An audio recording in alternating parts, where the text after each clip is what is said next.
Alright, today's part 2 of rebuilding the Bilstein shock and adding the schrader valve. And what I think I'm going to do today is go over some part names if you're not familiar with them, and where you can source some of these parts, where to look them up, because honestly it was not very easy to find parts for this particular 36 millimeter shock. So I'll go over some of that with you. In the last video, Jim said strangely soothing. I like the bandsaw. Who doesn't like bandsaws, Jim? Twizzy says interesting. ASF.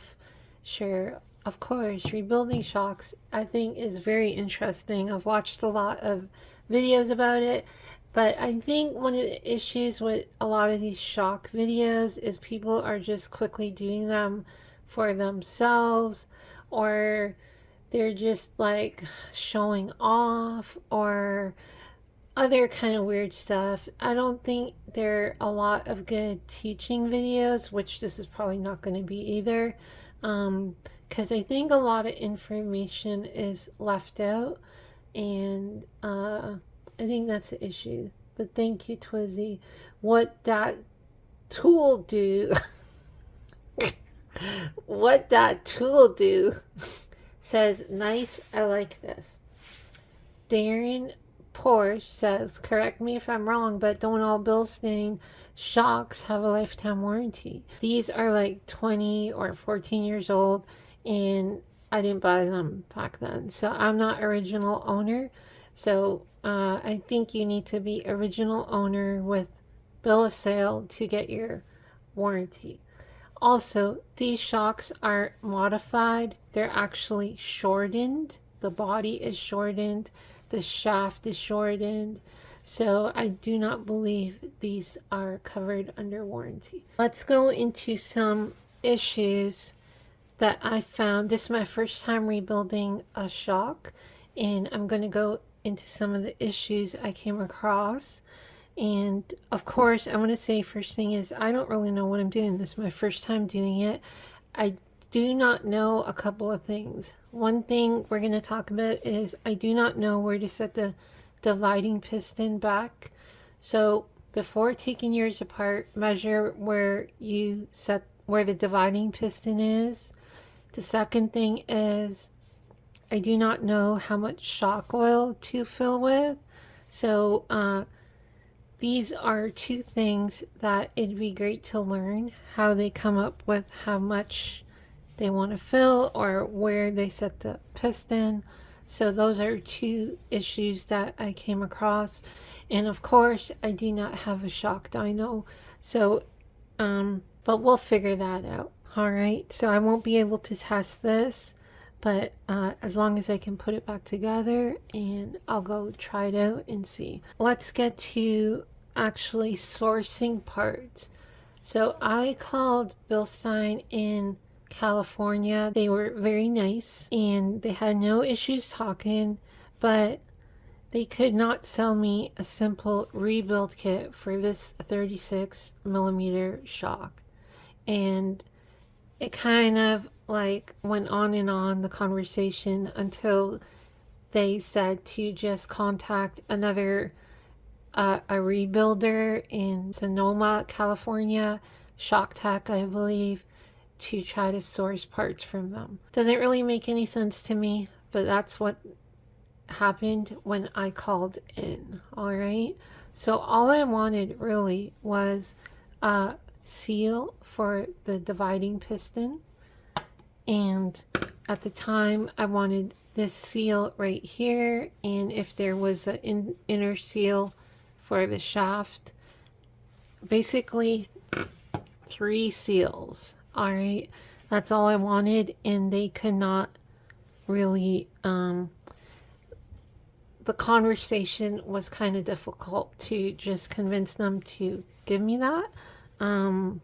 So, which is very strange because the parts are available on their website. If you have a particular shot, like there's 36 and I believe 46 millimeter Bilsteins, which are the common two sizes.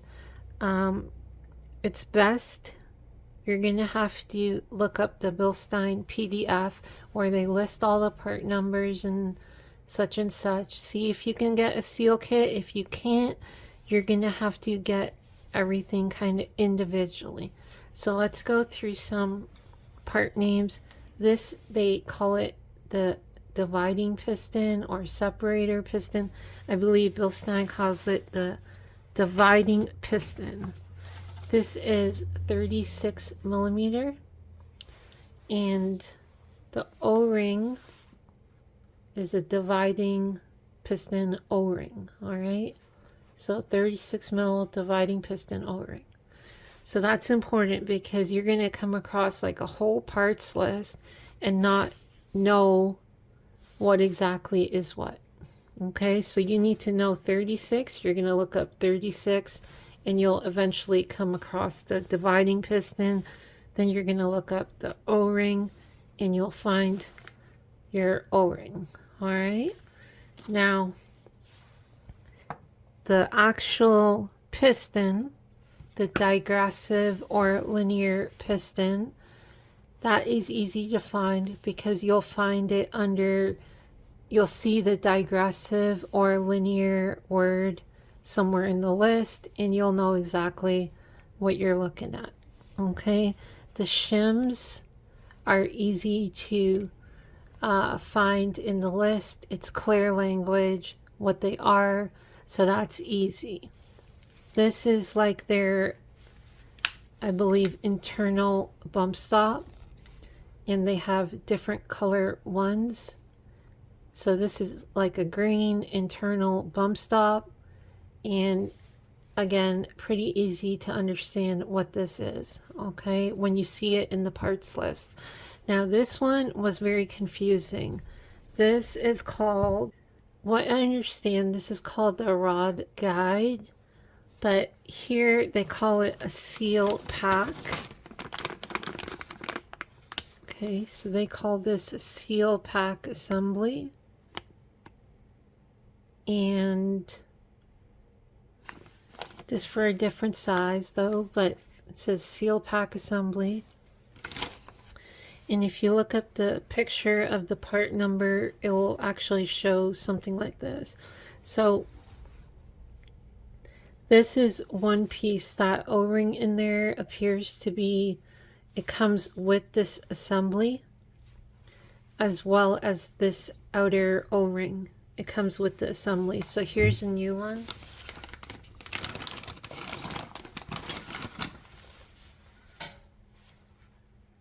So you can see it came with the outer O-ring and the inner shaft seal or O-ring. So I don't believe they all come like that. I think some you can buy just the O-ring separately, and some you can change that seal inside separately.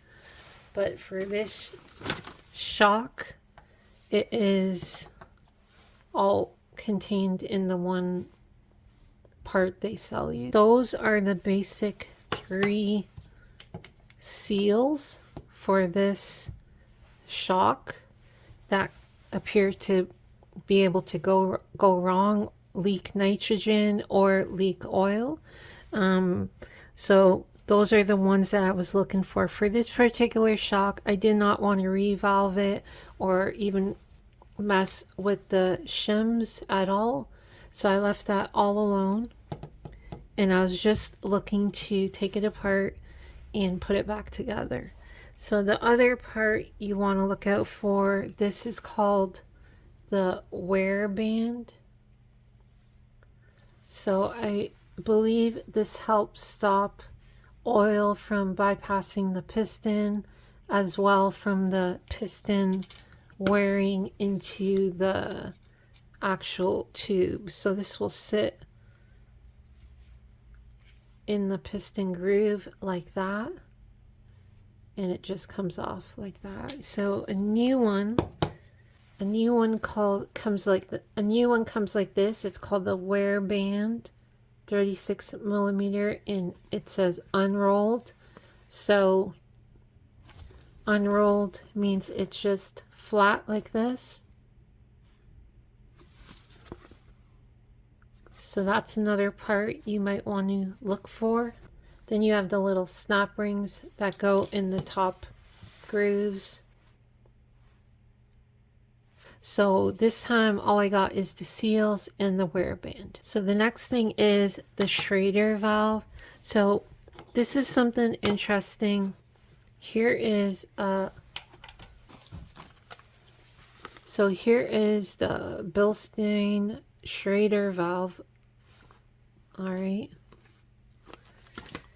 And here's one up close. Okay. Has a metal cap.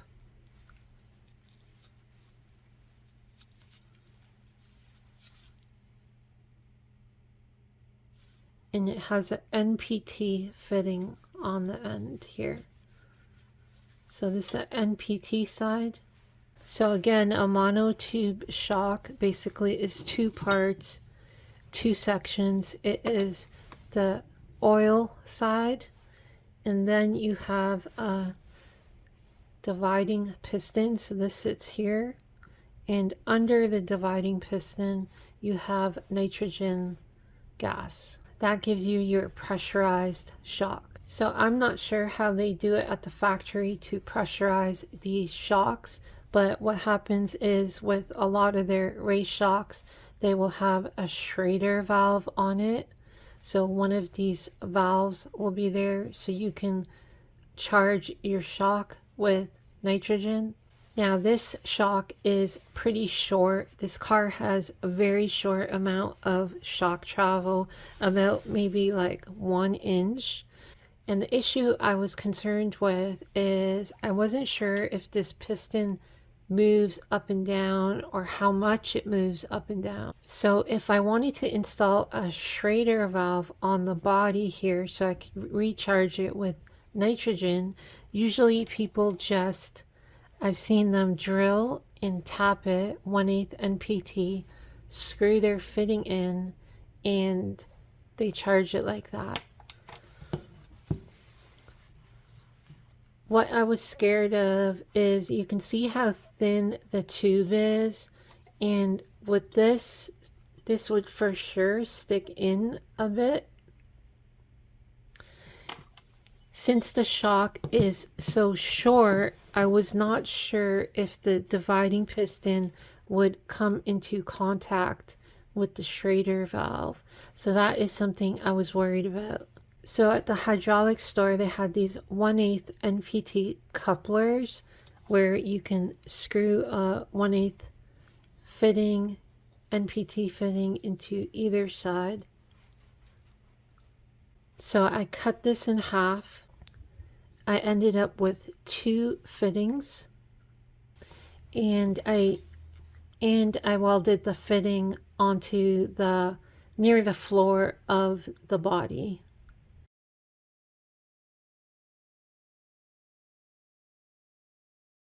After you weld on the shock, definitely pressurize it before you fill it with oil or rebuild it. You want to make sure you got no leaks, and you definitely don't want to fill it with oil, then have to clean it all up and weld on it again. So what I did is I just put the shaft back in, sealed it with 1 snap ring, and I pressurized it, put it in a bucket of water. If I saw any bubbles, that's bad. That means there's a pinhole, and I would have to flow over it with more weld. If there's no bubbles, it's good.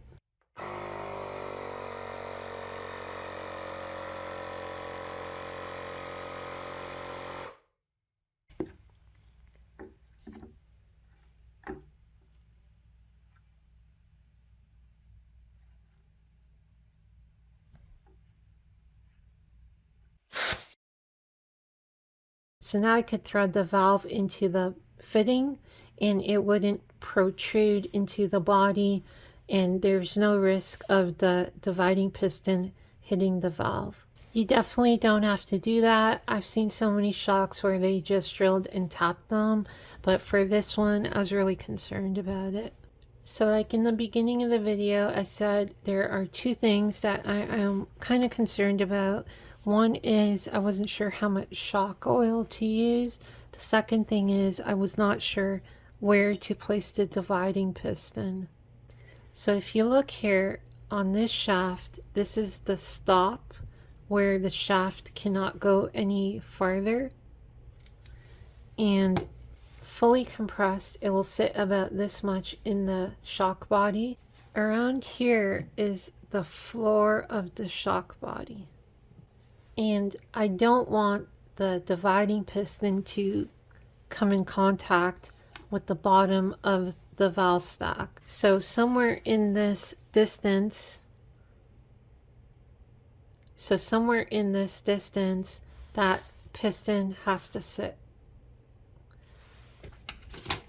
And I'm not sure where, so I was thinking, why don't we just ask like ChatGPT? We'll ask AI, give AI the measurements and see what they say. I'm gonna give them the measurement of the floor to the top of the shock tube, and then I'll give them the measurement from the bottom of the valve stack around here to the floor of the shock tube, where this has to reside about. Then I'll give them the diameter of the shock tube, and I will give the